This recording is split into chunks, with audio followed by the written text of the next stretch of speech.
Hello, Welcome hello. back. We are back with a live episode. How's Yes, everybody doing out there? I'm doing wonderful. How about you? I am doing great. February. It's the shortest month of all the months, but it was a very enlightening February. I enjoyed this February. Life changing for me. Definitely a productive month too. Yes. So I feel like this month went so lightning fast. Yeah. I'm like, March, what is already? So it's moving. It's going ready for spring, and yeah, spring is sprung. It's getting a little warmer. It's staying lighter later, and I'm excited about March. Absolutely. Like February, like don't cut me off just yet. We still got a few more days. Is there something in the month of February that you want to make sure you complete? Oh, good question. Anybody? I just want to stay on top of my fitness goals. Okay. So I wouldn't say complete. It's a to be continued. Yeah. Every episode you're slimming down and looking all. Oh, am I? You are. You absolutely are. Thank you.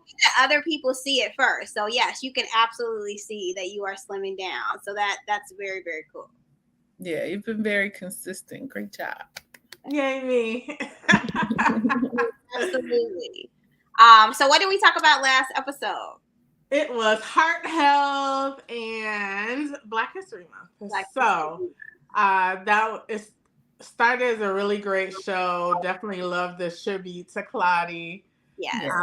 So, I was just thinking back about her. Like, I always said she had the best style. Mm-hmm. Like, I'll be like, where are you getting your clothes from? She could just put something together from anywhere.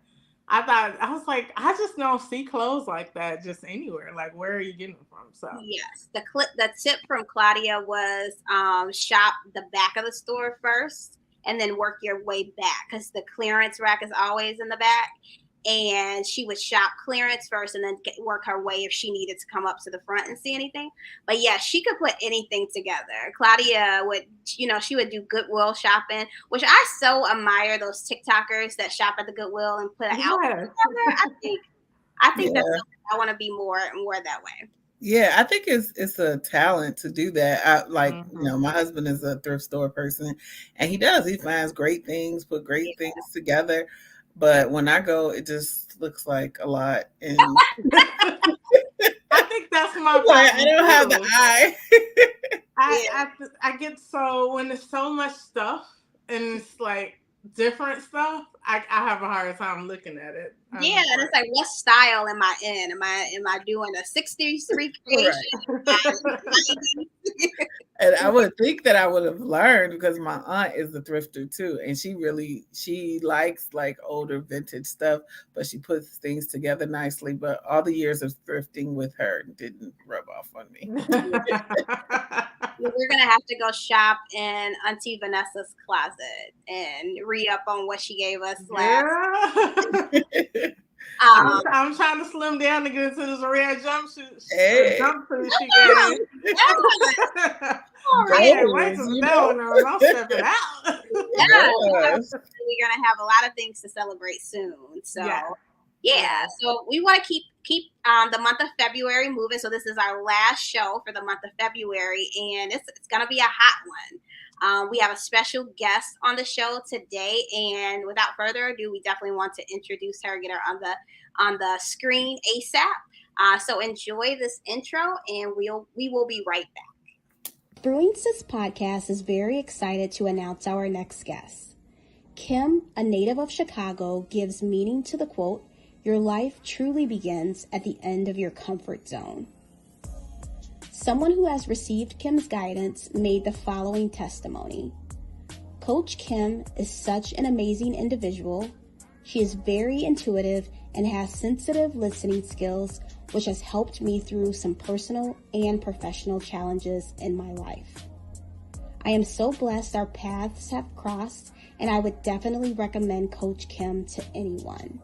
She is an exceptional woman. Throughout Kim's life, she has possessed an ability to form genuine connections with people.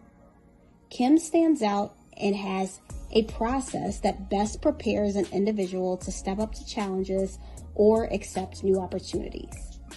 Welcome Kim as she helps us unlock the tools needed to lead to your best life. Hi, Kim. Hey, everybody. How y'all doing? Kim Perdue, we are so glad to have you on our show. I'm glad to be here. That introduction was everything. And anytime I'm introduced, I need y'all to do it. Absolutely will. We're here for it, yes.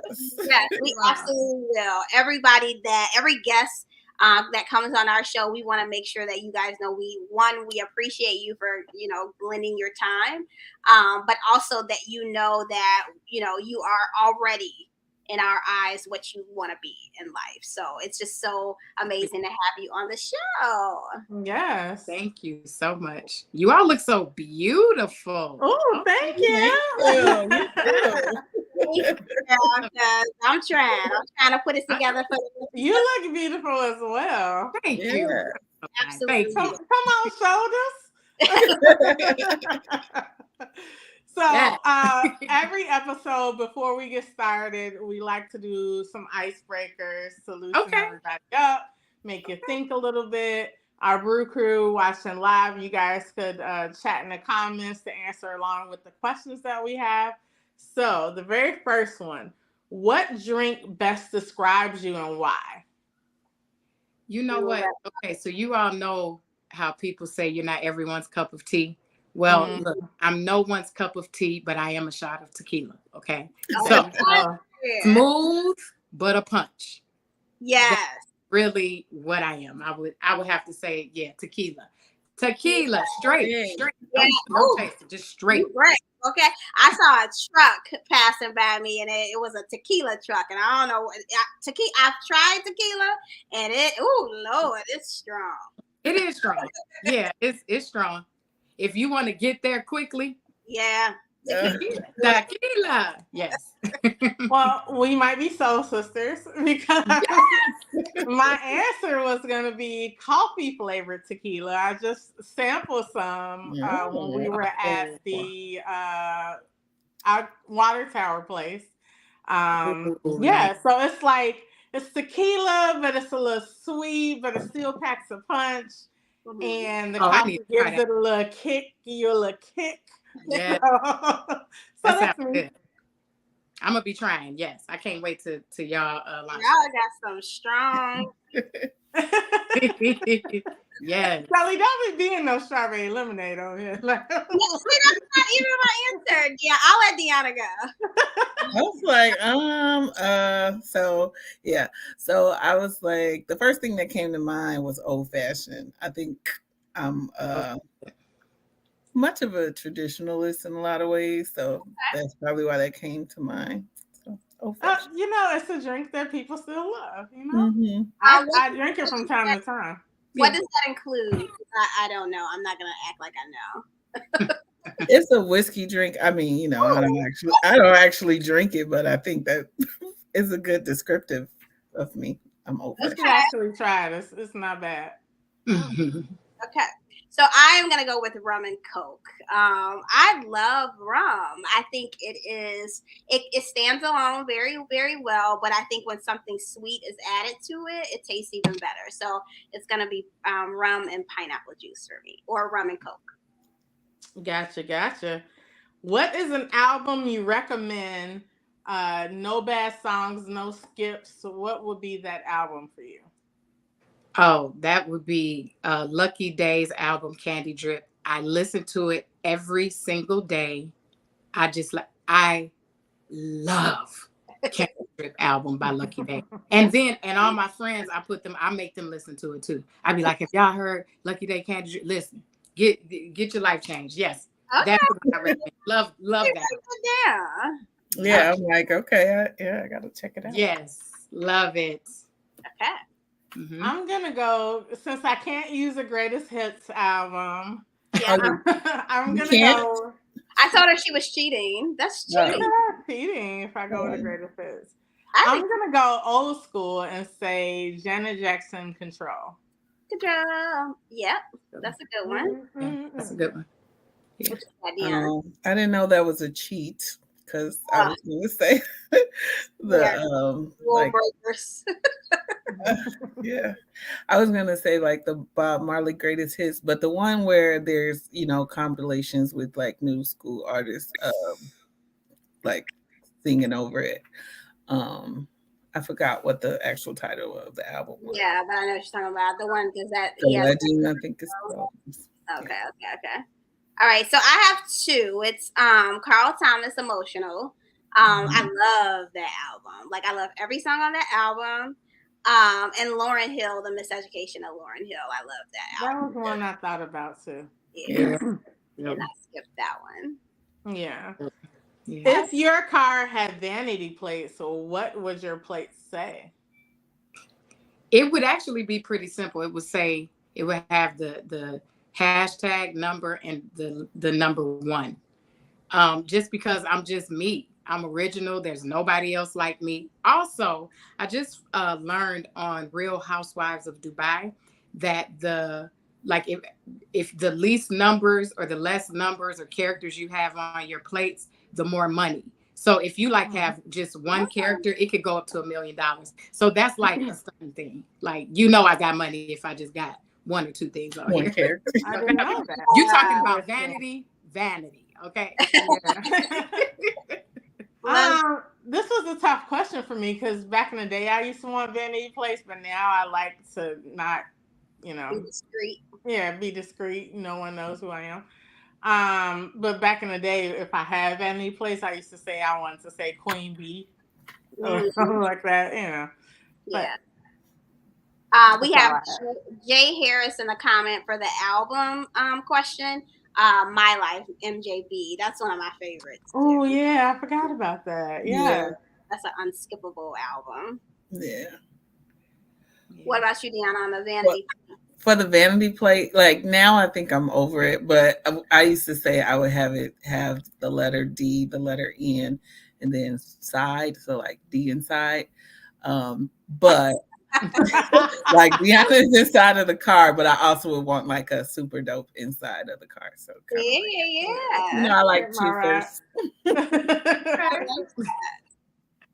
So mine would be free, just like free.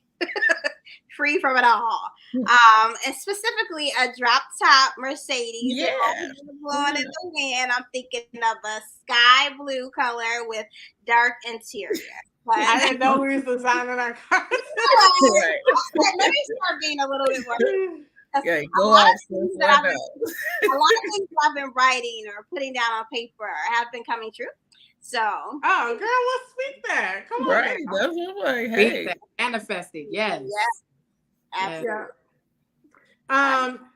What emoji represents you today and why? Today and pretty much every day, it's the microphone emoji, because I speak it's amplified, and I feel like I pretty much always have something to say. So I would say the mic.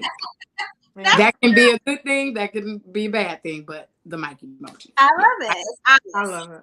Yeah. So for me, I have an iPhone. So the screen is the yoga girl and coffee cup. So that is me. Yoga girl and coffee cup. Yeah. That's a good combination. Let's see. I think like the big blinking eyes. I don't know. I was playing in makeup today. Okay. For me, it's the angel, the smiley face with the halo above it, because it's been an very interesting day, a very interesting week. But I have a lot of secrets to hold, so I'm trying to be an angel and not speak, not spill beans. So, the angel for me. I want it to be the microphone, but the angel. Okay. For the team you belong to, are currently on, what is your team's biggest strength? My team's biggest strength, or me and the team, just the whole team's? I'm gonna say your biggest strength. Okay. Mine would be intentional. So everything I do, I try to know everybody that I'm working with or dealing with, and then whatever I present to them is just very intentional. So I really don't do too much without some intentional thought behind it. So I would say intentional. Love that. Yeah. I want to steal your answer. you got intentional is good. We don't waste time when we intentional. So that's I like being intentional. I like that. Yeah. So intentional. Yeah. So still this lady answer like that? Right. Yeah. Well, my original answer was going to be teamwork, but I really like the intentional. It was something I hadn't even thought about. So that question is totally fine with the way Kim answered it, but for us, I want you guys to answer that. What is given that we're a team, what is our strongest strength in your opinion? Our team? Okay, so I would probably say teamwork still. Okay. Teamwork is our strongest strength. Yeah. Is that not a strength? That's fine. That's fine. What about you, Deonna? I would say our resilience and adaptability. Like, there's been some things we've had to pivot on, and we're like, okay, pivot. Pivot. Pivot is one of our words, Kim. Yes. Okay, I love it. For me, it would be our individuality. I think we all bring something dynamic to the table in our personalities, but also in our just, strengths on things that we've learned over time and jobs that we've had. So I would definitely say our individuality. We recently took a kind of a individuality test or a strengths test. What would you call it? Personality test. Personality test. Mm-hmm. Personality test. And we definitely found that we're all three individual people, but I think that is it. I think it works. Yeah, I think it works for us. Yeah. Works in our favor. It definitely works because, where someone else may be weak, another person may be strong, and vice versa. Is how we pull it together. For sure.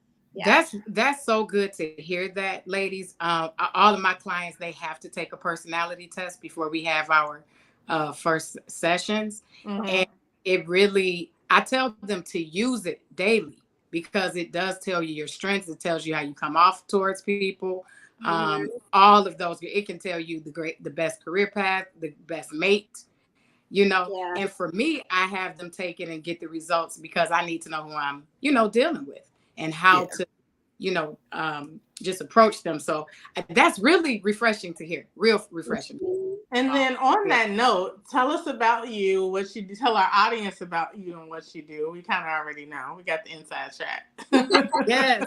Simply put, I'm a life and relationship coach, and I teach people how to find themselves before they're found, before they're found by a mate, but also before they find themselves in dead-end careers, friendships that have outgrown each other and things like that. And I really, a lot of the relationship part that I teach is relationship with self. You have to have that down first.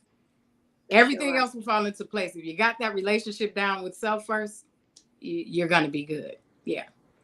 And I'm a speaker and host and facilitator and all those other things. Etc. So how important is that personality test? Like, how does it help with you working with the client? It's excessively important. When a lot of times now I'm called in to work with teams. And so I facilitate with teams.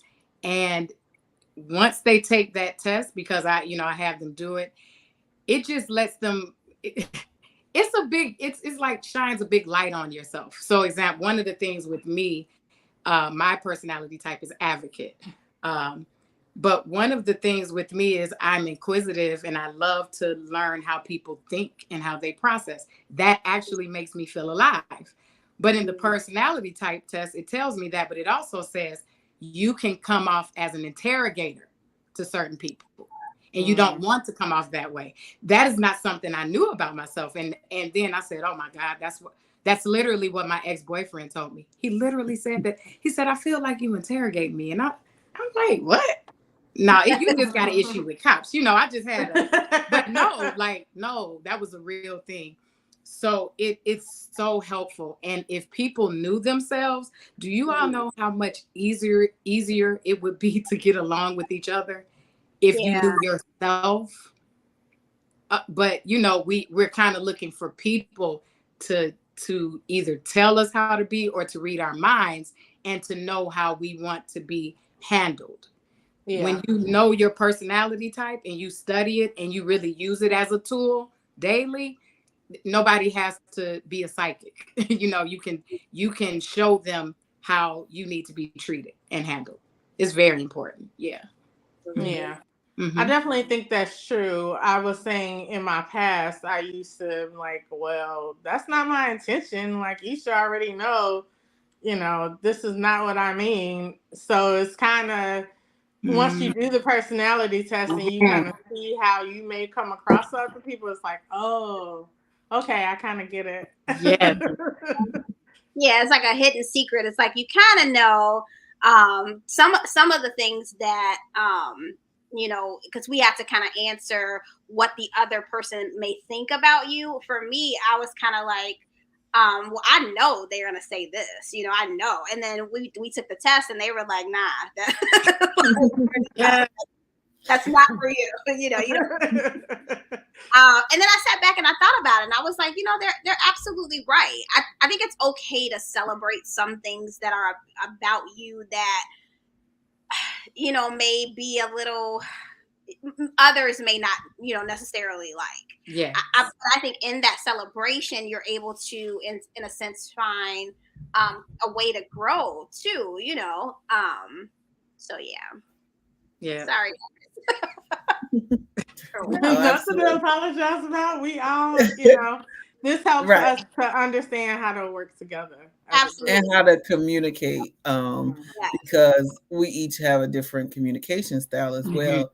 But if you have a better understanding of a personality type, then you can adjust and adapt to how you communicate to someone else versus saying, well, this is how I would want to be communicated to. Therefore, I'm going to impress this communication style on the other person, instead of, honoring who they are and how they receive information and trying to adapt to that, Mm-hmm. Yeah. Yeah. That's true. How do you shine that light on people, Kim, to either say this is a good thing that you're doing or this is something that about yourself that you may want to change? Yeah. And I like that you said that, because I definitely stay away from saying good and bad. You know what I mean? It's, one thing, we have to know what our goal is with whatever we're doing, right? So it could be, I need to have a conversation, and it could be a work situation. I need to know what my goal is. And if I understand the goal, I have to also understand I may need to make some adjustments to get to that goal. You know what I mean? And that's okay. So that's I kind of start there. Like, what is it that you want to achieve here? And once we do that, I'll give an example. A former client of mine had some issues with her mother. And she said, okay, I need to talk to her. I said, okay, well, let's talk. Let's me and you talk about what you're going to say to her before you talk to her. And she said, okay. Well, she did not follow that. And she had a conversation with her mother, and it went completely left. Completely. So I said, yeah, this is why we needed to talk, because you have a goal. Be clear on the goal, but we got to talk about how we're going to get there. It's certainly, you can't just be like, mama, you made some decisions that really messed my life up.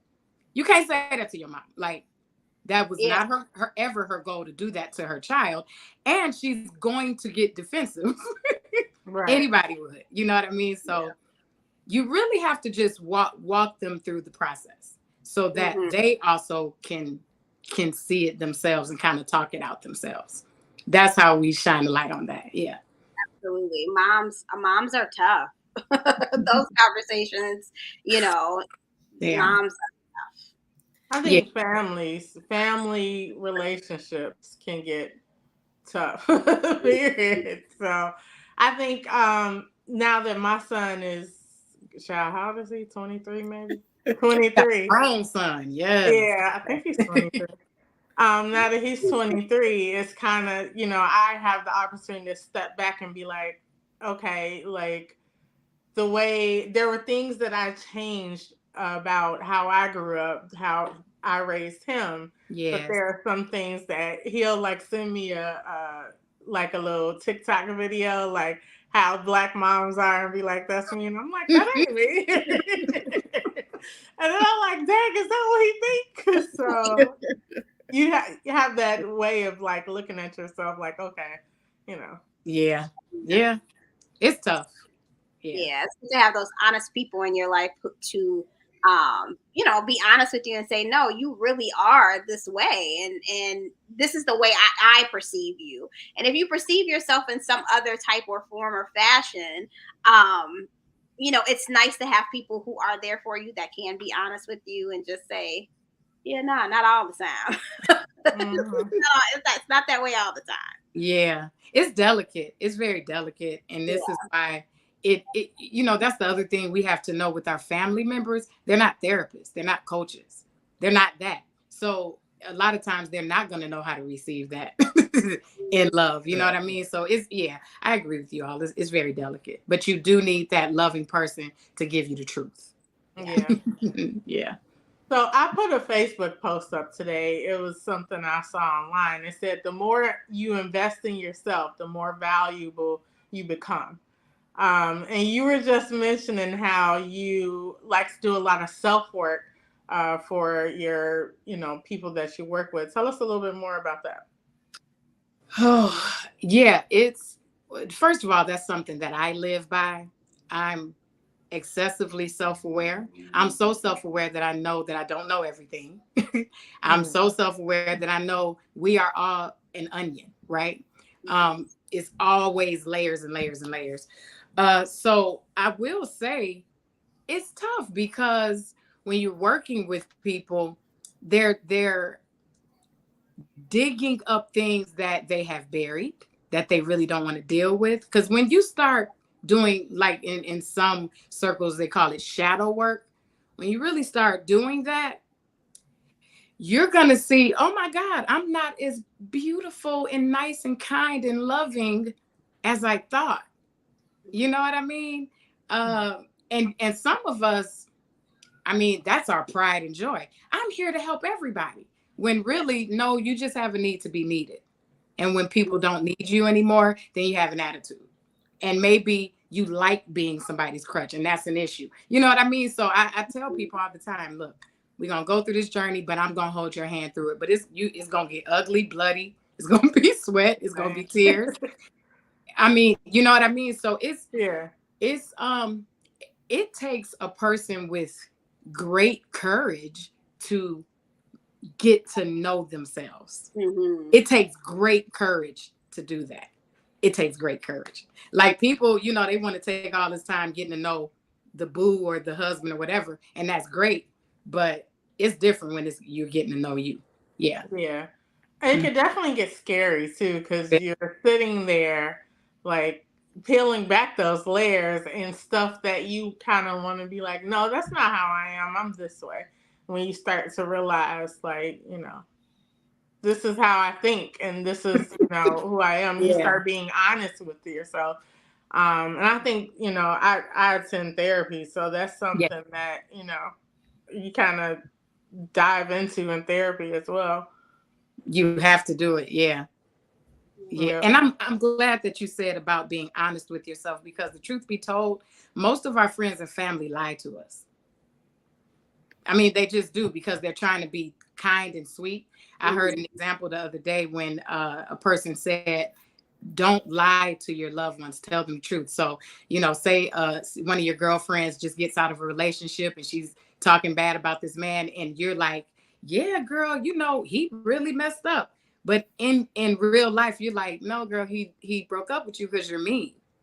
And that's going to happen in all the relationships, right? But because people lie to us, once we get that awareness, I mean, it's devastating because we've been lied to, you know? So, yeah.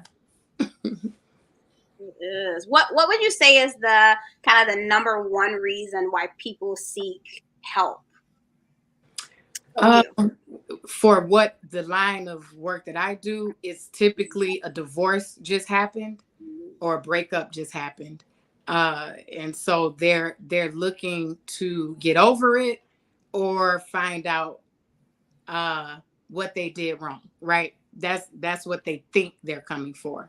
But when we get into the thick of it, they see that they kind of do a lot of blaming, right? It's all about, everything I did was because of what this person did, as if we don't have our own will. When you start making decisions and understanding you're making the decision because of you and that others don't control you, well, then you don't get to do the blame game. You know what I mean? So they think they're coming from one thing, but we deep dive. Yeah. We deep dive. But yeah, it's usually something relational. Yeah. Gotcha. Yeah. So do you find that some of your clients get mad at you before they love you? Yeah, absolutely. And it's funny because, you know, one of them was just so transparent with me, and she couldn't tell me this until she was, you know, loved me, like you just said. But she said, I'm so mad at you. I said, where are you? Oh, okay. That's what happened. You know what I mean? Like, I don't know what people think work is supposed to look like. This type of work, it's not pretty. Yeah. You know, I'm like, yeah. So, it's kind of funny, but I'm built for it. So, you know, and I know they'll get over it. Yeah. Again, I think it's back to that you have to face, you know, what you don't want to face.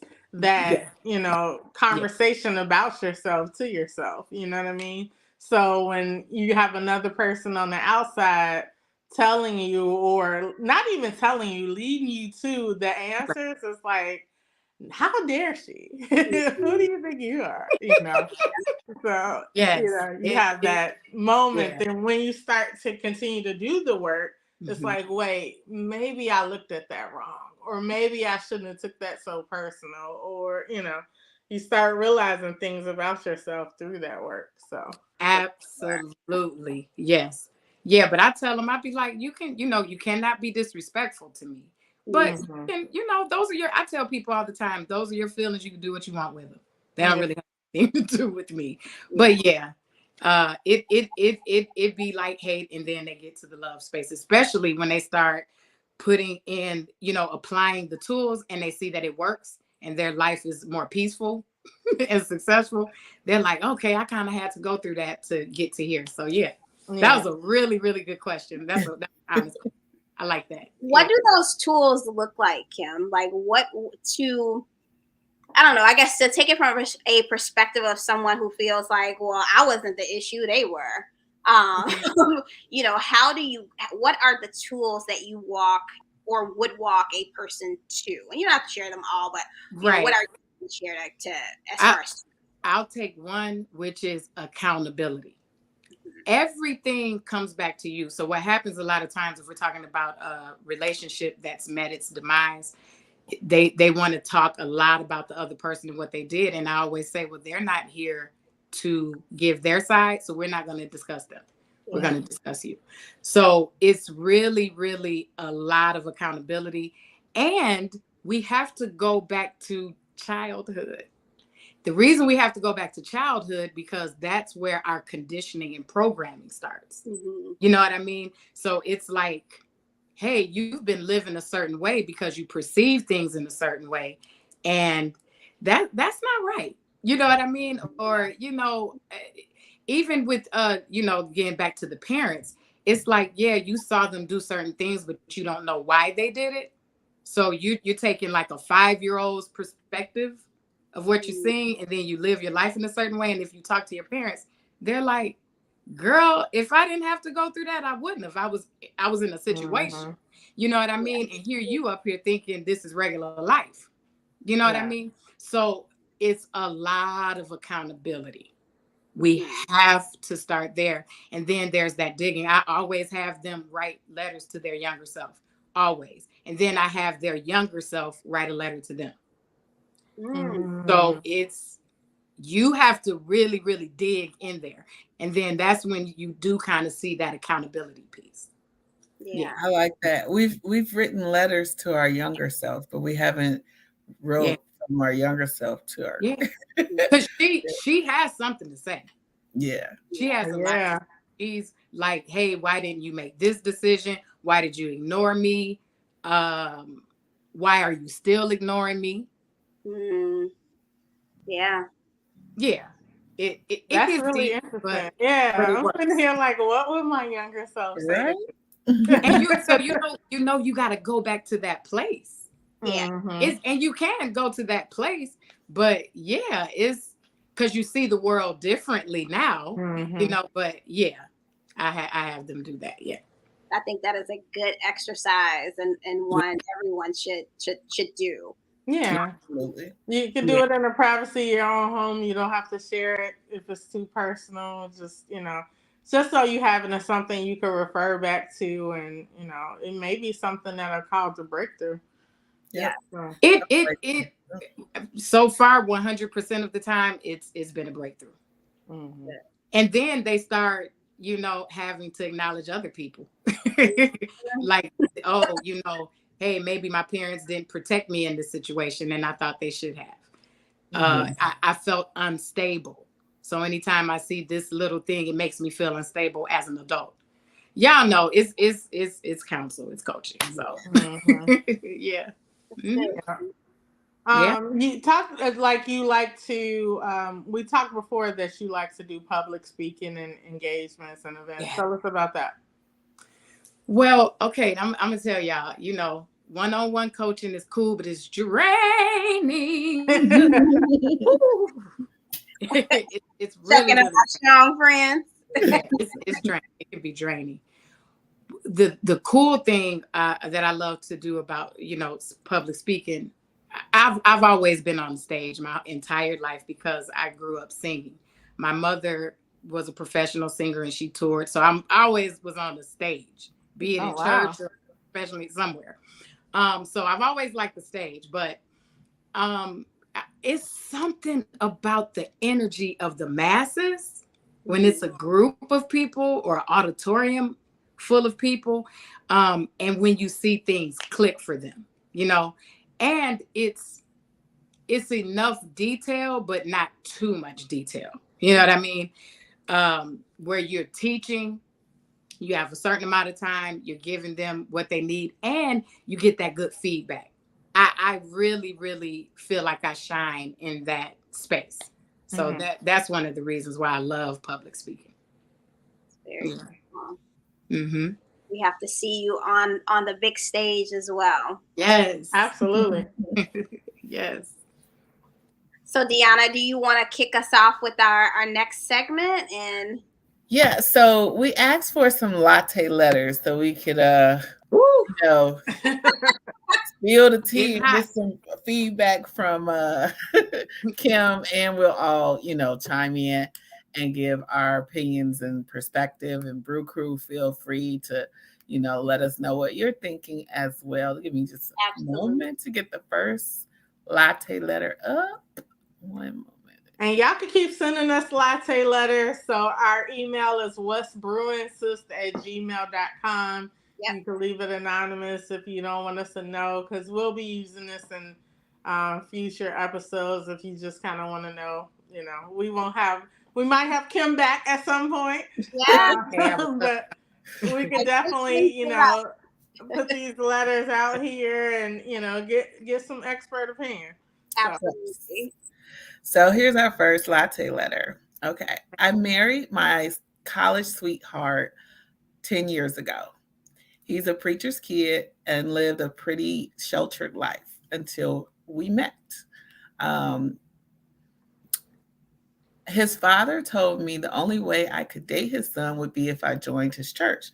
So I joined the church and got to have dinner with the large family at the house on Sundays. We were together every day. The family, including the father, grew to love me. On my husband's 25th birthday, he proposed to me, and his parents bought me a beautiful ring. We got married 2 years later and had 2 kids. My mother-in-law died a year after we got married. So my father-in-law spent a lot of time at our house. My husband often joked that my father-in-law loved me more than him. At first, it was a joke until I found 3 pair of my underwear in my father-in-law's suitcase. His father was notorious for throwing laundry in the suitcase, so it was not unusual for me to check his suitcase for clothes that might need to be washed. I asked my father-in-law if he took my panties, and his response was yes, that he had dreamed about us being together, and he told me he wants to switch places with my husband. Whoa. The question, do I tell my husband or ignore it or give the old preacher what he wants? First of all. She said, oh my God. That was a lot. Thank you, Janelle. Yeah, it's a lot. I was like, is Janelle wrote this? No, and Janelle did write it. I know. Sharita said, OMG. Janelle was referring to older.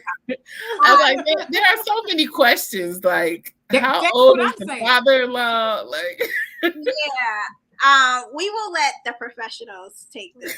Yeah. Okay. Well, first off, yes, she needs to tell her husband. That's a no-brainer. Yeah. But I want to go back. Mm-hmm. First off, there's so many signs of inappropriateness. Yeah. You can only date my son if you join the church. Yeah. That's an issue. Your parents bought the ring. I was thinking that too. Like, that's an issue. Why are you over here doing laundry, Daddy? I mean, I got a lot of. Because his wife died. Why are you over here doing your laundry, Daddy? I still got the same question. Daddy, you know, you can't do laundry at your crib. You know what I mean? I don't. Ooh, somebody said the old preacher needs a healing. Yeah. But yeah, I'm a bit concerned though that she's even asking if she should share this with her husband. Right. Yes, that's the first thing you need to do. And is it going to be uncomfortable? Yep, as uncomfortable as your father-in-law should have been with saying that he wants you. So everybody. I totally agree. Thank God with the professional on this one, because it's like they walked into it wrong. They walked into it with a bunch of demands, and you got to do this, and at some point, you know, I guess I can understand then why she doesn't have much trust for her husband to now go and tell him like this is happening. But I would scream down the church out that the pastor, get the pastor somebody. You're right. That's the pastor. This ain't just the father-in-law, it's the pastor. You're right. Yeah. I think that the son relinquished control to his father from day one. He never had not control of his wife, but he was never in the driver's seat of this relationship. His parents were. Mm-hmm. So I think that puts her in an awkward position where it's like, I don't even know, guys. So I'm like, definitely, I hope or should I give the old preacher what he wants? No, that shouldn't even be an or. I hope that was a joke. But I could maybe see that she feels conflicted about telling her husband. It probably would bring a lot of hurt to him to know that his father was thinking that, but I don't feel like it's something that could be ignored. I said, how old is he? Because I'm like, if he like 96 and senile or have Alzheimer's or something, can we laugh it off and just keep him away? Or, but if he's like full at his self mental capacity intact, It would be creepy to me. Therefore, I would definitely be like running to tell my husband. It would be creepy either way, even if he has Alzheimer's. But I think maybe we could dismiss it if he has some dementia or something. But yeah, otherwise, yeah, no. Yeah.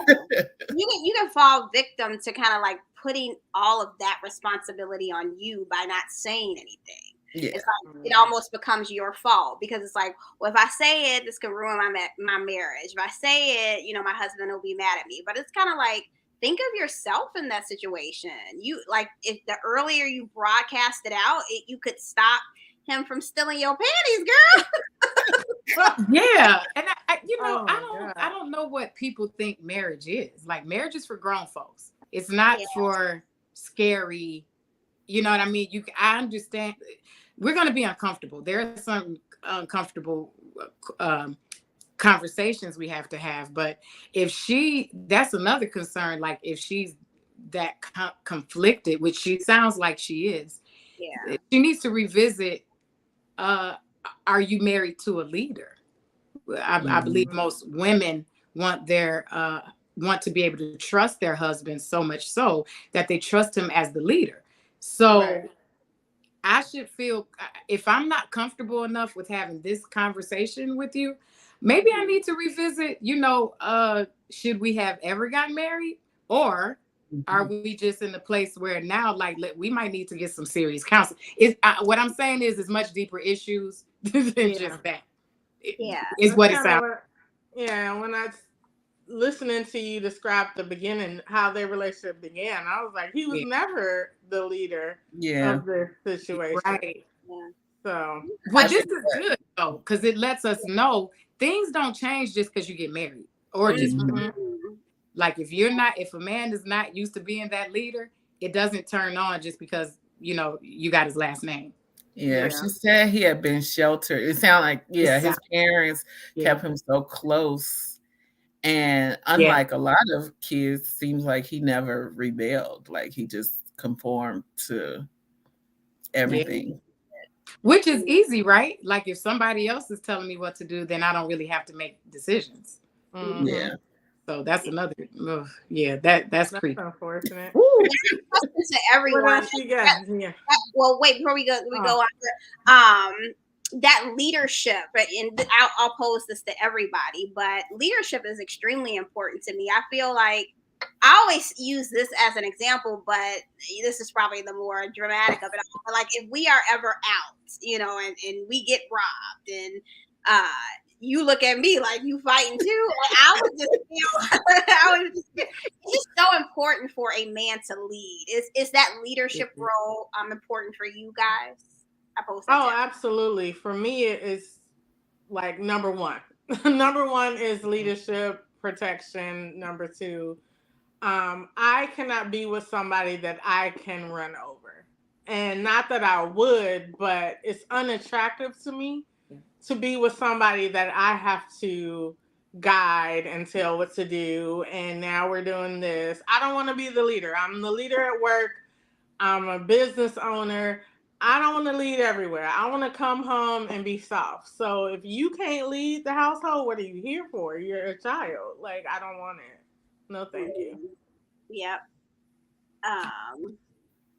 What about you, ladies? Deonna and Kim? Oh, yeah. I mean, I think leadership is important. I don't want to lead everything either. And me and a doormat would never work. Because we probably would just coexist. Like nobody would press the issue on anything. It would just be very mundane. Do you guys think that we get a bad rap for being Black women, that we are leaders as well? Or control freaks, or all right. or that we dominate. Yeah. So, I'm in a multicultural marriage, and there were definitely people who cautioned my husband about marrying an African-American woman. He's from Kenya. He's African. But people who had no experience, were saying things like, oh, she's going to dominate or she's going to control everything. And vice versa. Americans were saying the same thing about, oh, aren't Africans controlling? Do you have a curfew? Just all this unfounded foolishness on both ends, But I think, everybody has their opinions, but it's just mostly unfounded. But yeah. What, Kim? What? You know what? No, I appreciate that. I agree with that. But I will have to be honest.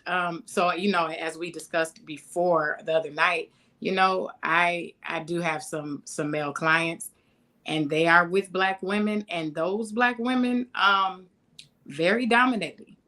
Mm-hmm. They want to have like a hub son. Mm-hmm.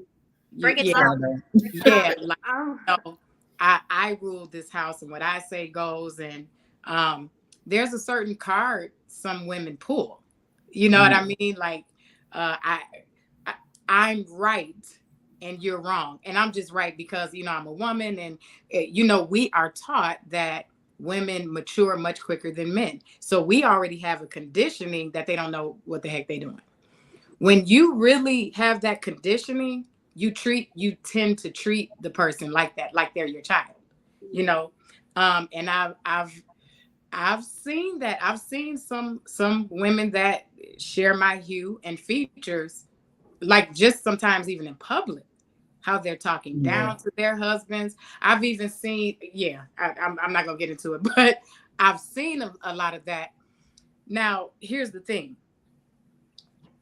Because as Black women in America, we have a very different experience than other women in other races. We do have to really protect ourselves when we're not in the house, or if our man is not with us, or our dads or brothers, you know what I mean? So we do have some of that. And we kind of have to have it to just get along in life, or at these jobs and things like that. Sometimes it's hard to turn that off or turn it down when you're with your husband, right? Mm-hmm. Yeah. So I've seen it, like you said, Deonna, some things definitely are unfounded. And then, I've seen it on the other side too. And I do, a lot of these men, they're like, will you please talk to my wife? And I'm like, no, you talk to her. And that's another thing too. I'm telling y'all, with this Me Too thing happening, these men are, it's almost like they're afraid to take that leadership role.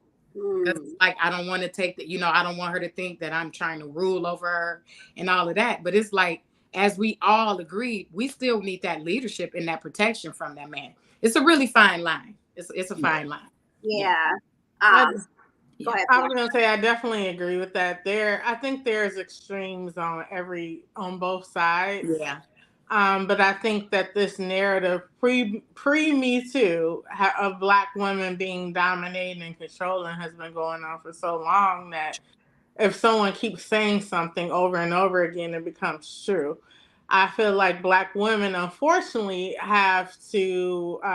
Before I say this, I was watching this TV show called Ready to Love on OWN Network. Have you guys ever seen that? Yeah, I watch every season. Yeah, so it was a woman on there, and this man asked her, can she be submissive? Yeah, I love it. And she said, I can be submissive to the right leader. She said, as a single parent, she's had to be strong. She's had to be tough. She's had to protect herself. So she's not going to let anybody come in here and play with her. But if the right man comes along, she's willing to take the back seat. She said, you can wear your brief. I'll wear panties. I'm cool with it, Yeah. So I think that is it. That is it right there. If you come in the door as a man and you first off, you step back and you understand the dynamics and how this woman works and listen to her and establish communication, you could come in and be the leader. I don't think that every woman wants a hub son. I think that even those women, if they found the right man to be a leader, they'll take the back seat, or they would have to find them a hub son, I guess. Look, and I agree. I think along with that too, it has everything to do with our picking.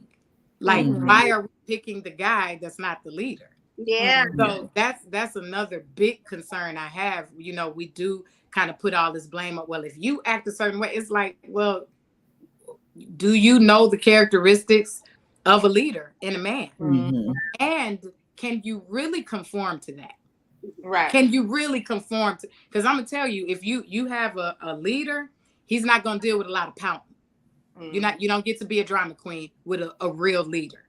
You don't get to do that. So, you know, it's like, can you really spot that? And then can you be the woman that the leader wants to be with? Yeah. You know, quite possibly you're not coming across the leaders because you can't conform to it. You know what I mean? Yeah. So it's extremes on all sides. Like, I agree. Yeah. Me, I'm coming in the back seat. I'm like that too. And if they don't, I'm out the. I am so hands off. I'm naturally assertive, so I back up. Yeah. I like to do a lot of backing up, and I'll be like, I'm gonna see what you're gonna do. Okay, you calling me? You want to see me? Okay, I'm not asking when we going out. And if you haven't asked me out by day 3, next. Like, it's day 3. Okay, I don't remember day 3. No, I mean, that's just for me. I'm not saying everybody should do that, but just for me. And you know, like, y'all know this. When you have a certain level of knowledge, you just already know. You're like, okay, they're a little timid. They kind of don't know what they want. I need people, you know, we all good and grown here. I don't really have time for all of the, you know, well, let me see if sir, and like, it could be coffee. It don't have to be a grand date. Yeah. We can go walk on the lake, but I'm letting him take that lead. You know, I'm not, and it could be a guy that I'm like, I may have been watching him for a while and I may really want to go out with him, but I'll be like, I gotta reel it back and let him lead Yeah. Yeah, because then essentially you're asking then for somebody that you really don't even want because they're not doing the things that you find necessary to be with you. I agree with that. Kind of like holding it in. Like, I'm not going to, I'll tell you what I like to do. But it definitely is up to guys.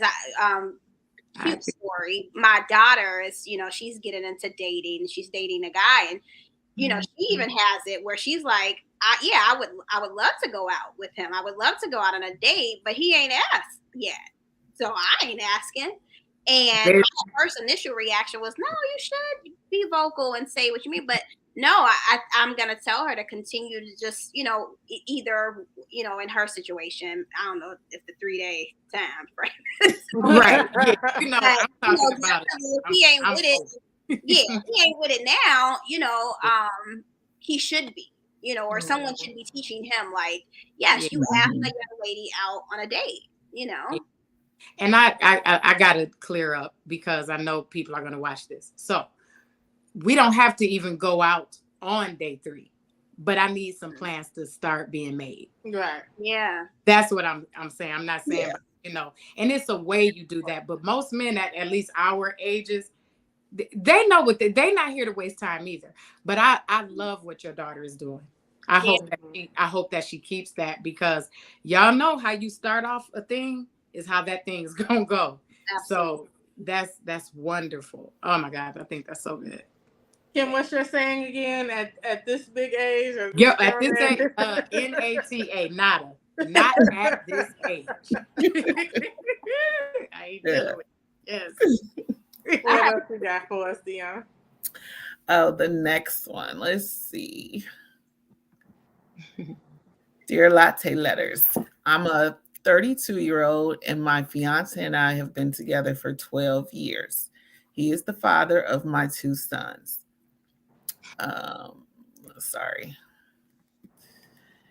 Recently, he proposed. He said he was ready to get married. He told me that he's never been in love like this with any other woman. We were in bliss until a month later. After he asked me to marry him, a woman called and told me that she's been dealing with my fiance for 8 years. When I confronted him, he apologized and confessed. He told me that at the time he started the affair, he was feeling low and he was having some issues with himself. I forgave him. Then 2 months later, I found out about another woman that he was dealing with for many years as well. I had no idea about his side relationships. He was always very attentive and present with me and our children. He has suggested couples counseling. I don't really know who this guy is anymore. I'm trying to make it work, but it's painful and so hard to work past the betrayal, lies, and deceit. What do you think I should do? Should I believe that he's changed and marry him? Professional. Well, may I don't want to jump in. No. Okay. Go ahead. Here's the thing. She said she doesn't know who he is. She knows exactly who he is. First off, 12 years y'all together? No. 2 kids? No. 12 years, 2 kids, and a dog. Yeah. Like, and of course, I don't know the ages here, but I'm sure that she got some age on her, right? Yeah. 32, so that means they would have been 32. 20. Oh, yeah. Oh, yeah. So 12 years, girl, I'm sorry. Here we got to go with the accountability again, right? I'm sure she's wanted to be married way before the recent proposal. I'm sure she's wanted to be married before then. And the thing is, if they're not going in the direction you want them to go in, you got to get out of it. You know what I mean? You have to, because, and you know what? He may have given her that proposal or that ring for a placeholder, because they could be engaged for another 12 years. He is in no rush, right? So she knows who he is. So she just needs to make a decision if she wants to continue to waste her time. I know that sounds harsh, but that's the reality of it, because she knows who she's dealing with. It just, it probably hurts that she found out he'd been in other relationships. But it's like, what do you think he was doing? I mean, one may ask her, girl, you wasn't with nobody else either, and y'all are not married or engaged. That's I feel for her though, because a lot of us have been in those situations where you're kind of waiting. How do you? Because we've debated this topic in regards to timing before, And for me, I always think that nobody truly knows a situation like two people who are in a relationship. Yeah. While I definitely think that timing is important, how do you keep the clock while still allowing yourself to grow in a relationship and seeing and allowing that person time as well? Well, I'm gonna say something that's very unpopular for women. However, if you're not married, you're single. So you need to be dating multiple people. I don't think you should be exclusive. I don't believe you should be exclusive until they make you unavailable to everyone else. Now, that doesn't necessarily mean marriage, right? Because there are plenty of married people that's still available to other people. Okay? That's a whole other story. But some of them are, right? But they have to make you unavailable. And that means a plan, an actual true plan. You know what I mean? And y'all are having progress. And then, if the pair of you want marriage or however you all are going to commit to each other, then you all do that. So I think that's one thing why we kind of stay around too long, because we have all our eggs in this basket and we're not fostering other possibilities. We're not growing either, where the other person, at least in this case, he was assessing other stuff, obviously. So to me, and you gotta know what you want. Do you want to be a married woman? Do you want that? If that's what you want, you need to focus on dating men that want that as well. But if you're not sure, or if he's like, yeah, I don't want to be married right now, that's another thing some women have an issue with, is we believe this whole ride or die thing. Oh, if I stay and if I put up with all the stuff and all the other baby mamas and I'm still here and I'm still standing, he'll choose me. No. Yeah.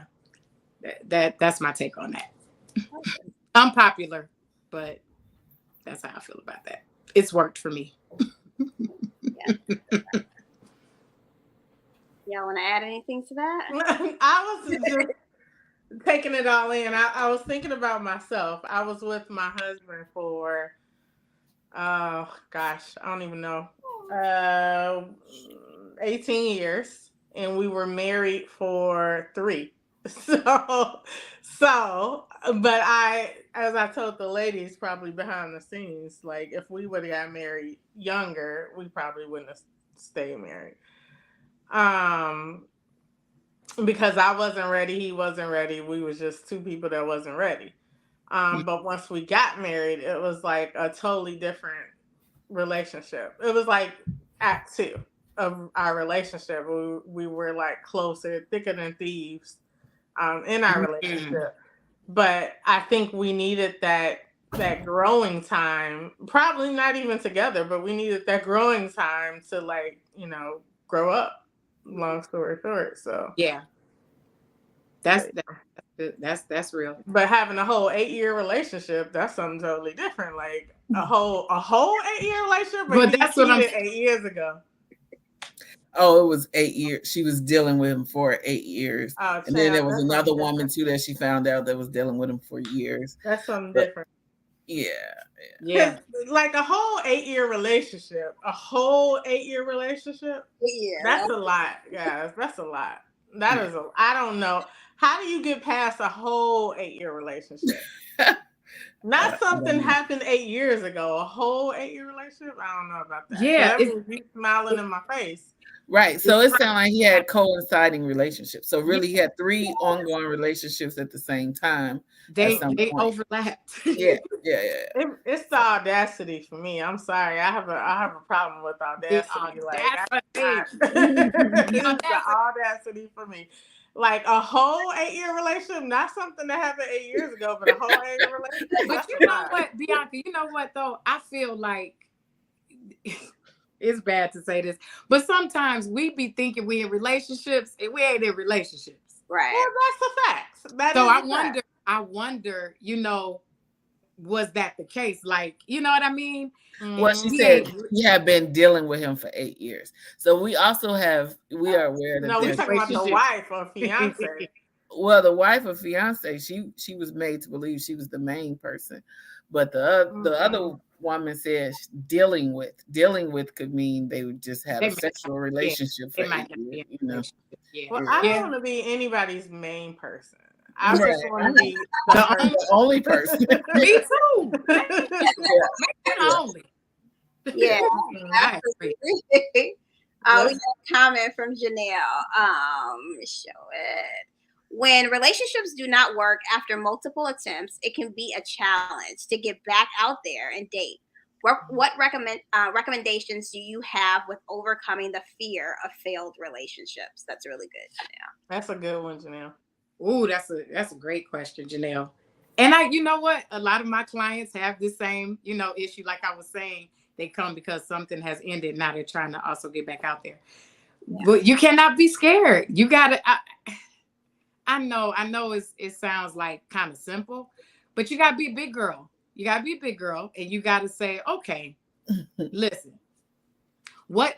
First off, what did I have to do with the failed relationship, right? Because I know it's everybody else's fault, but it takes 2 people to have a relationship, and typically, not always, but generally speaking, we both contributed to the demise of it.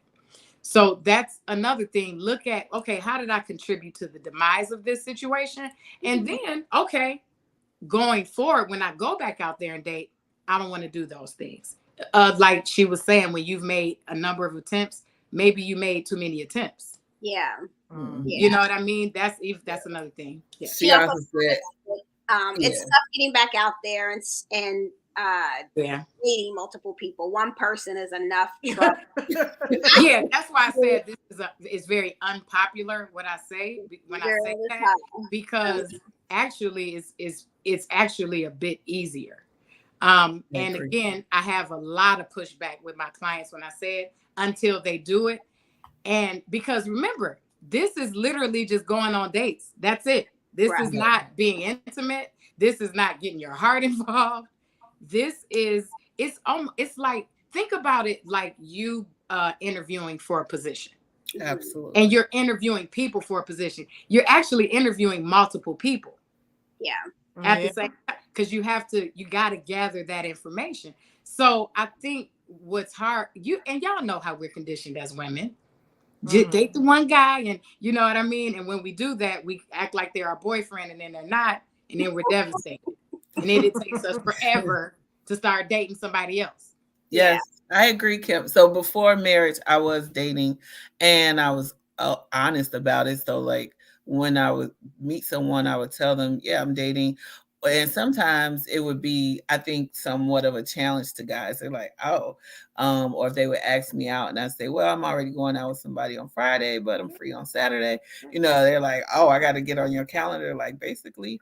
And like you said before, that is okay until somebody makes you unavailable. So Janelle, I do agree with Janelle, so I can read your comments, Janelle. That's hilarious. But I can also to agree a little bit because sorry, Deonna. No, that was funny. I think that the dating thing can be, and I'll read what Janelle said. Girl, she said, Kim, girl, I hate interviews. We get down busted. But you're right.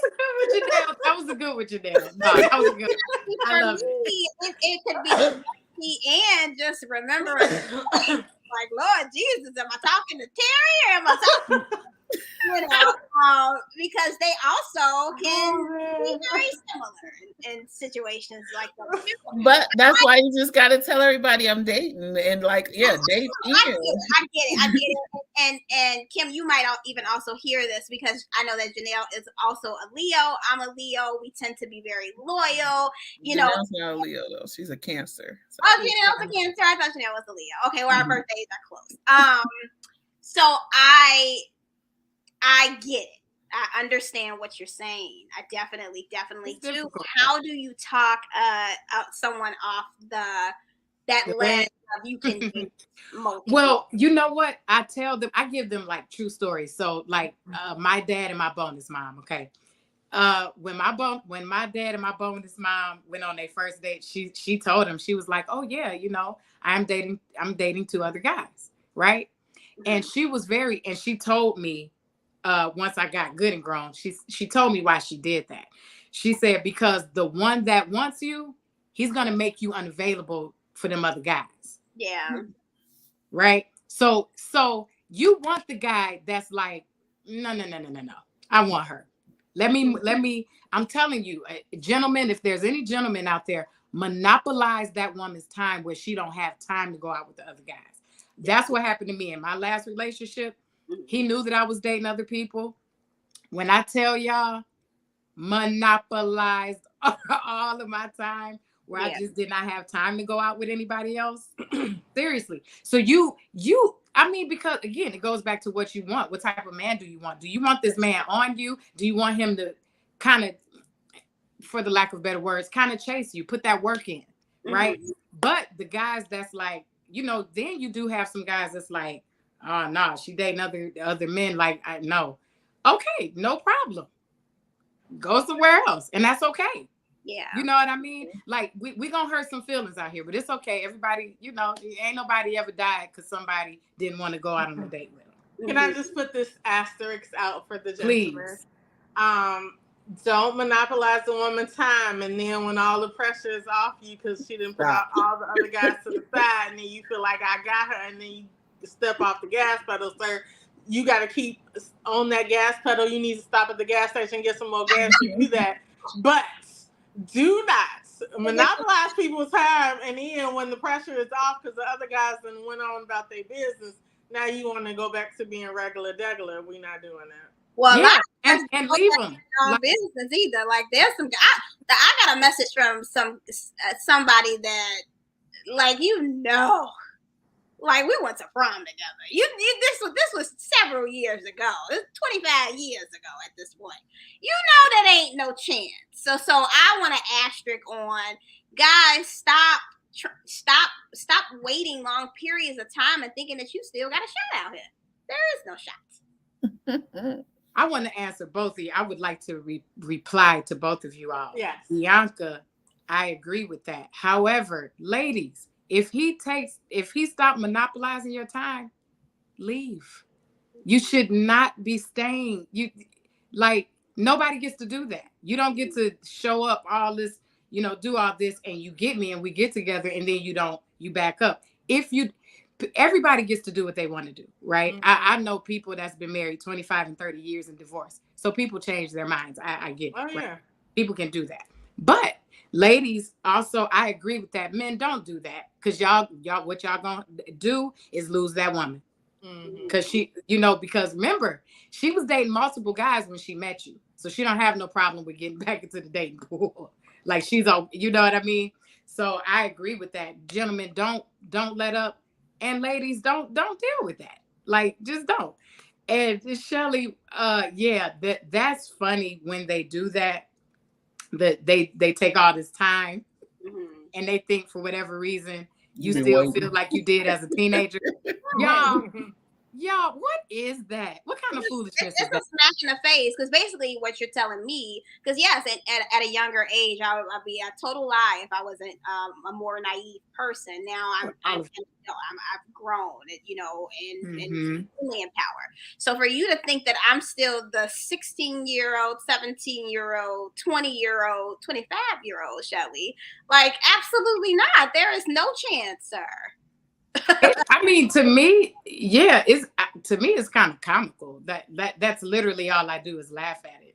Because, absolutely. Like, oh, poo, you think that? Oh, okay. Then we go on to the next conversation. Like, you can think whatever you want to think. What you think has nothing to do with me. Yeah. I know what the truth is. I know I'm a good and grown woman.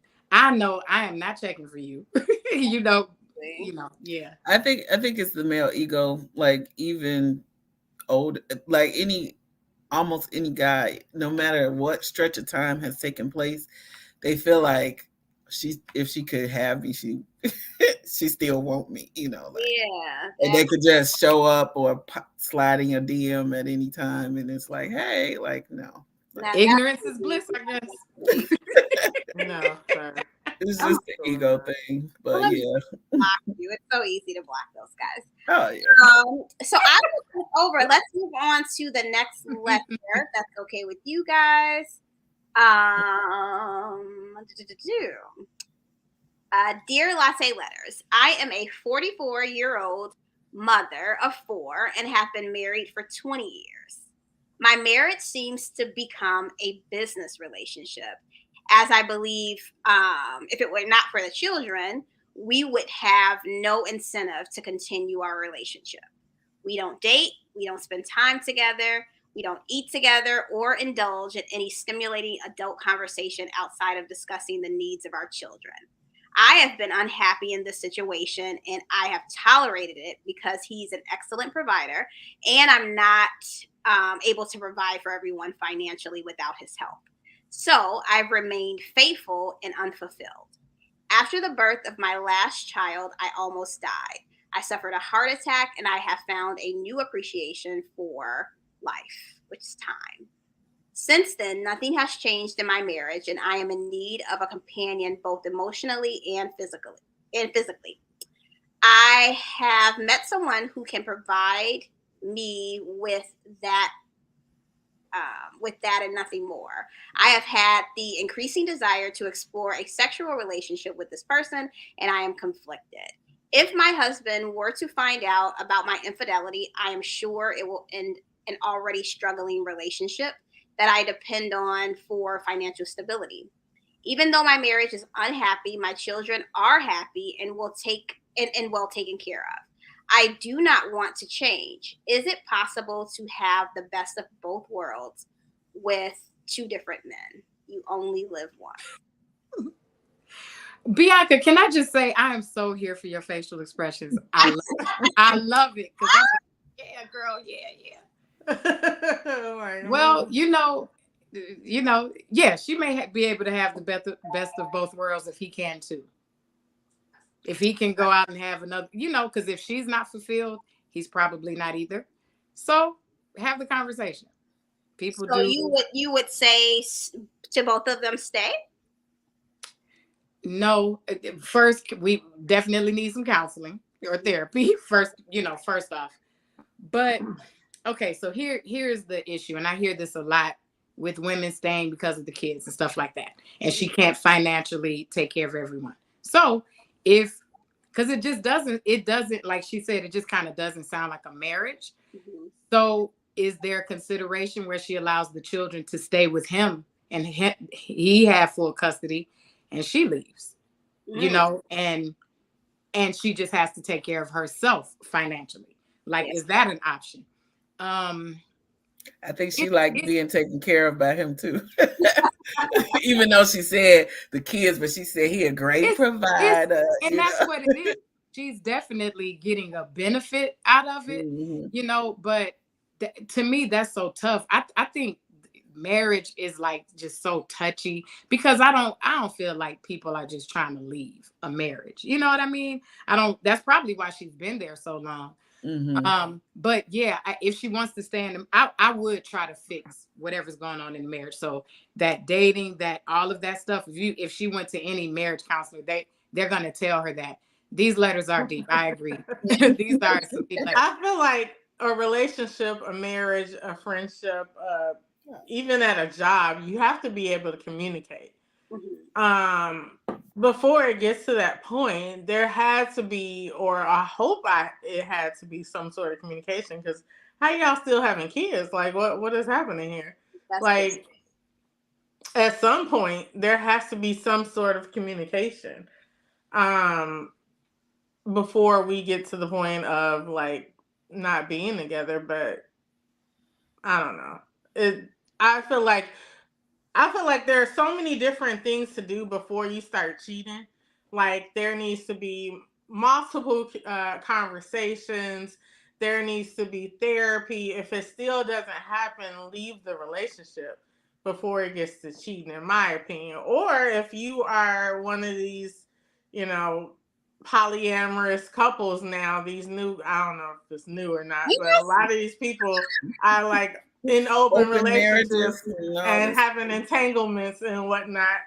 But I don't know if I'll say it's worth saving if it's been 20 years. If it's run its course, it's run its course. But I think you should put in that work. It's worth the try. Yeah. You should definitely put in that work. Do that therapy and try. Yeah. Because if a bit of you is staying and cheating is still staying. True. If you're staying and you're still there. So yeah, I definitely agree with Sharita on that. It's definitely worth saving. But... And there might also be some delusional statements there, because she said she's not happy, and the husband's not happy, but the kids are happy. Chances are, if the parents are not happy, the kids are not happy either. Even if you're giving them everything financially and, they have everything they think they want, tangibly, there's probably some tension and disconnect with the kids as well. Mm-hmm. Yeah. A friend of mine who's good, my age now, she told me she wished her parents had divorced because there was so much tension in the house. So the kids are, I don't have any children, but I know they pick up on that energy. Absolutely. Like you said, they're probably not happy. I agree with you, Sharita. They should at least try. Before we get to the point of separating, it should definitely be a try. But I think a lot of parents are delusional to think that I'm staying for the kids when in reality the kids know what's going on. And also you put on your kids where when they get into relationships, they mirror what they grew up with because that's what they think a relationship is supposed to be. Yeah. That could definitely happen. And teaching them to be functionally dysfunctional. So. Come on here. Yeah. Talk about it. Yes. All right, y'all want to do one more? Sure. Okay. Go for it. All right. It's juicy. Letter number 5. Well, I don't know if it's 4 or maybe 4. Okay. My husband is married to his mom. Dear Latte Letters. Jody, my Jody. I have a situation where my husband's mother thinks that he is her husband. She calls my husband for everything at any and all times at night. She will call him late at night after 9 p.m., 10 p.m., saying she is hungry and wants to go get something to eat. And just like that, he's out the door, go get it for her. She has a problem with her blood pressure and diabetes and should not be eating that type of food, especially that time of night. I have told him that he has a problem with saying no to her, and he is only making her health situation worse. His response is, that's my mother, and she has been there for me. So whatever she wants, no matter the time, I'm going to go there for her. But the biggest problem with the situation is that she will call him to drive 20 to 30 minutes to her house to take out her trash. Sorry. He has other family members that live a lot closer than we do. So why does she pick him, basically? Better yet, why can't she do it herself? Please help me to understand what I should do. Signed, Fed Up. Ooh, she said she is fed up. I'm fed up for her. Yeah. One, I would almost bet that the mother doesn't have a husband. And it does sound like a emotionally incestuous situation. And a lot of people are uncomfortable with that. But I've seen that happen with a lot of mothers and sons. And that loyalty, especially with the single mom situation, they're like, man, she gave up her whole entire life for me. It's really like an obligation to her. And that's super tough. Like, I don't know if that'll ever change, but I do, just like Bianca, you were saying earlier, that communication got to be there. Let's talk about how this is making me feel as your wife. And let's say mom calls in the middle of the night and he go to help her in her home. What's happening at the home that you are responsible for? What happens when something happens here and you're not in your place? So yeah, communication, some therapy. And mama got to take her own trash out. Or mama may need to start dating. Ooh, that's tough. I think one, I would want to know what happened in his childhood. Like, did something traumatic happen with the father, or how was he raised by his mother?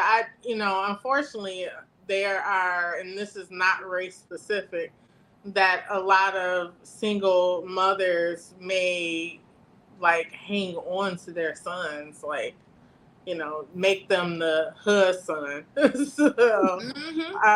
So when they do get into these relationships, it's a lot of battle between the wife and the mom. And then they still depend on their son for a lot of things instead of releasing him to his wife, because that is now his family. Yeah, it just gets tough. So what's your take? What's your first of all, while dating, I would have probably started. I was going to say that. Like, I'm sure this didn't start. What's up with this? Like, okay, I get that this your mom, and you should definitely have some sort of care for her, especially if she has some sort of disability. But there has to be boundaries, and the boundaries are: you need to get your food. I will take you grocery shopping. You need to cook and eat at home. I'm not getting up in the middle of the night to bring you food. Make sure you have something accessible. Make you some tuna fish, something, peanut butter jelly. Make sure you got something to eat at the house. I get it. Like, definitely, I would be okay with my husband taking his mom grocery shopping, right? Like, maybe she can't get around good. He take her grocery shopping, but you're not getting up at the middle of the night to go pick your mama up a pizza puff or something. Like, we're not doing that. Like, no, sorry. Not the pizza puff. I'm like, As you mentioned, Bianca, that probably started way before the marriage. So I know. I would say, like, yeah, during the dating phase, did you think it was going to change when you got married? Yeah. And often single moms do, they tell their sons things like, you're the man of the house, so they put those obligations and responsibilities on their son. So, like, even taking out the trash, some women that feel like taking out the trash is a man's job, and if she doesn't have a man in her life, then she's like, that's still your job. I do know of multiple people in similar situations where, well, either if it's the oldest son was given the mantle to do certain things, or the youngest son was given the mantle to do certain things, that their moms still expect them to do that well into adulthood. But yeah, it's hard for the son to say no to their mom, because they do look at it like, she's done so much for me. Or if you have a mother who consistently tells you, I sacrificed my life for you, like, I still have issues from giving birth to you, that puts a certain amount of obligation and pressure on you as well. And I don't think that some of these mothers are being malicious in saying those things, but that's their story and their truth. And they probably have, some unhealed wounds about the relationship that failed with the man that they created the child with. And then they place that burden on their child. So I think it's a very delicate situation as well, but it's something that should have been dealt with probably before they got married. And like Sharita put in the comments, it's not going to change, because he's made it clear, no matter what, I'm gonna be there for my mom, always depend on my mama, and she can depend on me, Yeah, y'all need to marry each other. And yeah, I hate those situations where it's so many solutions to the problem that the problem is, center stage. It's like, I mean, how many Uber Eats, DoorDash, right, do you have out here? Oh, true. You really can avoid this situation and just say, hey, mom, I'm going to still take care of you. We're going to do it this way to make sure that you understand, like, look, my wife is sitting over here upset, this could to us getting a divorce, and you haven't, let's work together to make this all work for everybody, because everybody's mom means a great deal for them. But absolutely, mama meaning the big deal, and it's possibly ruining our marriage. Well, then yes, mama, you need to. But I think sometimes that guilt trip be so heavy too, because really part of it is probably that the mom wants some companionship and company too. Yeah. So it's just a way to get the son to come to the house, not that she really needs it. Mama lying then, because if you're going around a situation and this is truly how you feel, well, mama, you older than me. Say that. Say, hey, I want you to spend time with me. Don't say I want you to spend time with me and I'm gonna take you away from your wife, and your wife's sitting over in the corner mad because I only gave her one piece of chicken when she came over for dinner, because I don't like that hag. That's what it all kind of turns into. So I feel like you gotta be honest. And then I know you guys brought up the point where it's like, well, if it wasn't fixed in the dating stage, and it won't be fixed, you shouldn't have moved on to a marriage. But I think in a lot of relationships that is already the case. So it's like, now we're here. I tell your mama she needs to grub her up tonight. You ain't leaving, There needs to be boundaries in place, basically. Yes. And I think as a woman entering that and seeing that type of dynamic while they're dating, maybe there could be a compromise with the husband. Hey, because I don't mind you spending time with your mother. I don't care about that. But the spontaneous getting up in the middle of the night and I got to do this and I got to do that. Hey, Garbage day is Wednesday. I'm gonna swing by your house after work on Tuesday night. We can have dinner together. I'll take out your trash and go home. As a wife, I know I'm gonna order food for the kids, or I might meet you over there and we all have dinner together. Yeah. There has to be some sort of compromise in that relationship. I'm okay with you spending time with your mom, but it can't just be 10 o'clock at night. You want some food, I gotta get up and come, or you want me to take the trash out, so I got to get up or leave my family and do that. Let's get a schedule together. Let's get it together. Yeah, like Sharita said, he got to stand up to his mama, because otherwise it's just going to be bone of contention between the wife and the mother-in-law. And, you know, basically the mother-in-law could say, you know, she just causing so much stress on my son, you know, versus him saying my obligation is to my wife and my family. But you know, sometimes, well, with some of the men like that, their mother is their first priority, period. Yeah. And I have seen a situation like that firsthand. Clearly, I didn't go through it, but a friend. Like, clearly, it wasn't me. Yeah, it wasn't me. But you know, I saw that to the point. The mother was very disrespectful to the wife, so it wasn't just having him come over. It was like, such as the mother was out of the country and she sent a postcard to him only. Like she just addressed it to him, like, you know what I mean? Like even the wife doesn't around exist. family gatherings, all of that, and they're divorced. My friend left him after a few years of all of these issues, and it was very obvious. And you know what his answer was? I'm like, man, that's just my mom. Like, you got to ignore that. No, I don't have to. You don't. I can't ignore it. It's happening to me. Like, I like to ignore this stuff, but I can't, because I'm feeling this. And he was, you know, he always sided with his mother. So the person that wrote that latte letter, they have to also come to grips with that. Probably will not change. Yeah, he said it's not going to change. So then she has to figure out what she's going to do, because you can't make adults. I know that's her spouse. You can't make adults do anything. So she's going to have to figure out, maybe even like you all said, she may even have to start saying, you know what, I'm going to go over there. I'm just going to start being the one to go. You know what I mean? You know? Probably piss the mama-in-law off. Like, what you doing? We're going together. She wants some food. I'm gonna go with you. Let me get something. And she'll back up. Yeah, because you know, you need that piece of buff at 11 o'clock. You just wanted to see him, and then maybe that'll get her to, or force her hand to say truly what it is that she wants. Because she may not. That's the other thing, y'all. A lot of times they don't really know that's what they're doing in their mind. Like, they don't really know, hey, you're causing an issue here. Like you brought up guilt. There's no guilt like a mother's guilt. And there's also no entitlement like a mother's entitlement. Like, they kind of feel like they own their child forever. And, you know, like for those who believe in the Bible says to leave and cleave. Yes. So you got to leave that. And, you know, but glad I'm not in that situation. Absolutely.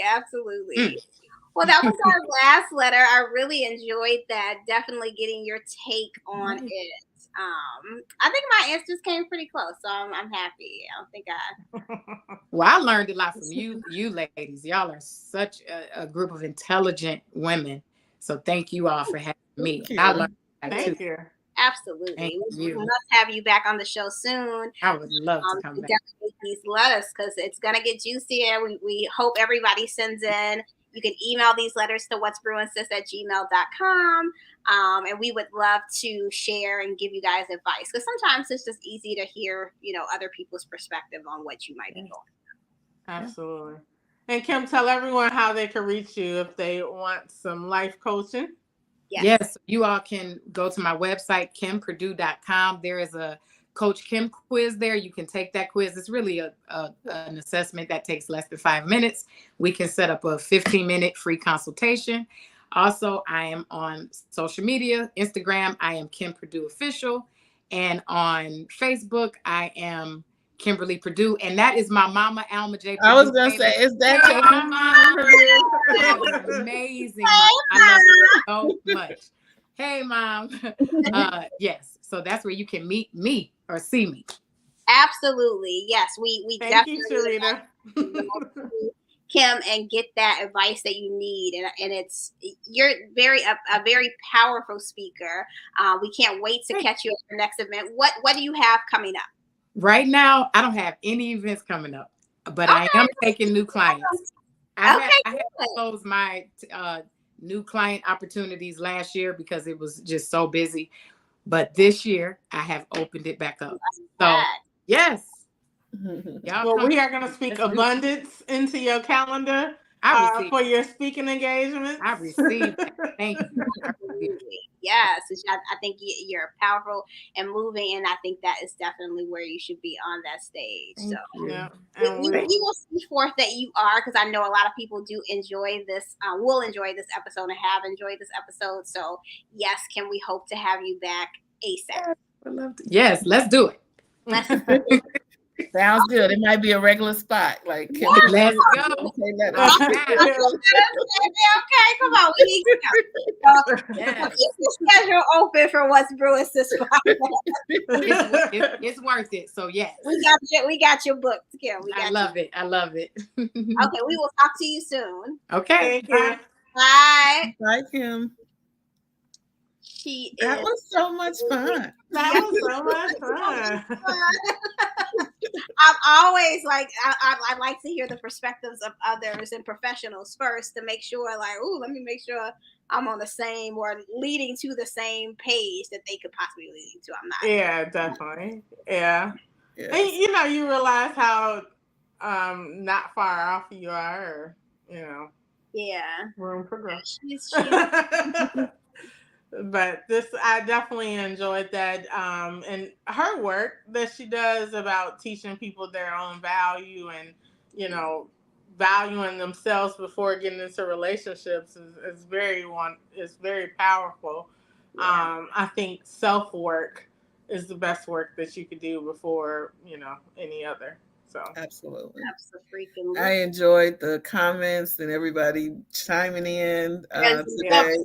She is hilarious. Janelle is right. We're gonna be laughing at that for the If you are new here, please like, comment, and subscribe to, and go back and watch some of our older episodes. But definitely be share. Yes, I always. Yes. Yeah, that's why I need you. But yes, Janelle, baby. I tried to hold it together while you was talking, but I just could not. We're gonna have to bring Janelle on the show too. Yes. I don't know if y'all saw this one when she was like, child, she better start praying. Mama gonna be moving in next. Yeah. No. Now is her. Yeah, not moving, because next thing you know, Mama gonna move in. Mama gonna be laying in bed. Like, if get out of here, what are you doing? I think that is a statement because that's a form of like you're trying to show your hand. You're trying to show like you have some say so in what goes on in my marriage, and I think that is a slippery slope. Yeah, because unfortunately, it's some mothers who feel like you might be his wife, but I'm his mama. Like, but it was really like you might be his mama, but I'm his wife. Get it together, yeah. Right. And it's truly not even. They're not equal. Right. Right. It's no competition. We're not here to compete, but it's a different office. Like, so that's the problem that women should really fight hard not to blur the lines between their son and what they would want their mates to do. Yeah. I know it could be difficult, especially if you're in a single family situation and you're like, well, he's the muscle around here, but at some point he's gonna leave and have his own family. Absolutely. And then you have to get your own muscles. That part. I think going I'm sorry, that was wrong. I'm sorry. I said what you say? My preacher daddy that's trying to get the wife. What did you say? No preacher the preacher who wife died, he was trying to get the everybody stay in your lane. Everybody wants Lord, have mercy. But no, there's some marriages out here. I don't know.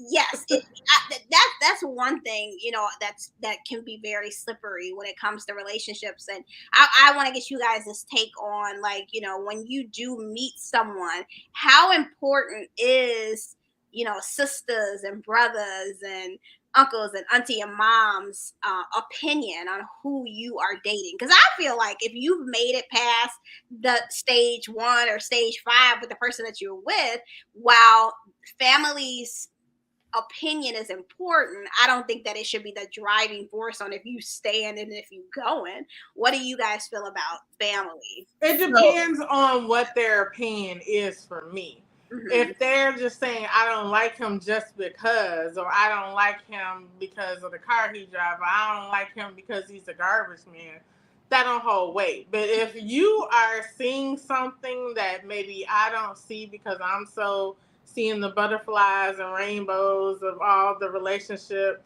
I might, not that it carries a whole bunch of weight, but I might be like, that's something to keep in mind. Because at the end of the day, you're the person in the relationship. And you have to make the decisions for yourself. Because if you let somebody else make the decisions for your relationship, you always going to have that what if in the back of your head. Like, I broke up with him, but what if? But if my parent or brother, sister, or son, or whoever is saying, hey, this is a red flag you should look out for, I'm definitely going to keep that in mind. Yeah. So I think it depends on the family dynamics. Like, I have a big family. We're close-knit. I've dated people who have big families that they're close to as well. So I think if you can mesh with a family, the person's family, great. If you don't mesh well with the family, the why factor is something to consider. Like, is it just that this person is an introvert and doesn't see how to fit themselves in with the family? Or is there something, like Bianca said, that the family is raising a red flag about that you may not have been keen to? So I think, it's layers to that. It would make things, easy if you mesh well with their family, they mesh well with yours. Yeah. But if not, although it might not be the reason to break up, it may add some stress to the relationship. If you like, if you like to be with your parents and your brothers and you spend holidays together or whatever, and you want someone that will accompany you to those type of events, but nobody likes this person, it'll put a little damper on. It'll put a little damper on how you normally do things. But I think you ultimately have to decide, like, are they expressing something that I genuinely need to be concerned about, or is this a superficial dislike because they wish I was still with buddy boyfriend? I was just about to say that. What if it is a superficial, I don't like this person because I like Gerald or whoever you was with somebody else. You know what I mean? Yeah. I think it's important for whom, like, if it were me, it would be important for me to make my family understand, look, Gerald is not here anymore. Get over it. But if I'm too passive about that, or if Gerald still come around for family events and everybody still treat him like, or say, those off-putting things like, this is the one should have been your husband. Like, he always gonna be my son-in-law. Like, that type of foolery, you have to put the kibosh on. And I think if you, as the family member, put the kibosh on the foolery, then that'll help everybody else get over it too. Absolutely. Like, new people, they deserve their chance too. Yeah. Relationships, and it's extremely important for them to be able to kind of insert themselves in a new situation.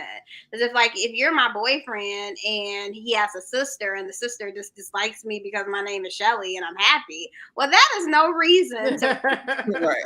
thing over, my good thing over here. So yes, I love your idea about when we do these letters to have Kim come back on the show, and anytime she's always welcome to come back onto the show. She's absolutely amazing.